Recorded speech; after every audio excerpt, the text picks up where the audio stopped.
சித்தப்பா அம்மா ஹாஸ்பிட்டல் சேர்த்து வச்சு சித்தப்பா பைபாஸ் சர்ஜரி பண்ணமா 50,000 தேவைப்படுச்சுப்பா கொடுங்க சித்தப்பா 2 மாசத்துல கொடுத்துறேன் நானு மச்சான் காசு வேற வேடா மச்சான் ஐயோ மச்சான் எங்கடா வருகிற அம்மாவுக்கு ஆபரேஷன் பண்ணும்போது 50,000 தேவைப்படுதுடா மச்சான் உடனே தலைவி வேடா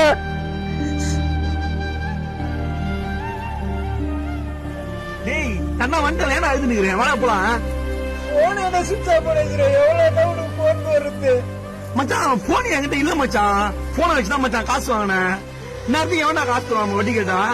அவன் ராஜா வீட்டுல போய் கவுத்து தட்டினா அவன் எனக்கு எவிடன்ஸ் கொடுத்துட்டு போனா என் போனை கொடுத்துட்டு அம்மா கோசம் காசு வேணும்னா ஏய் மச்சான் அந்த ஐபோன் நீ கஷ்டப்பட்டு ஆசைப்பட்டு வாங்கின போன் ஆச்சாடா அத போய் குத்துட்டு வந்துட்டியாடா டேய் வாடா அம்மா உயிரோட ஒண்ணு போன் முக்கியம் கிடையாது வாடா போலாம் இந்த மாதிரி உங்களுக்கு ஒரு நண்பன் இருப்பான்ல, அவனை பத்தி கமெண்ட்ல சொல்லுங்க.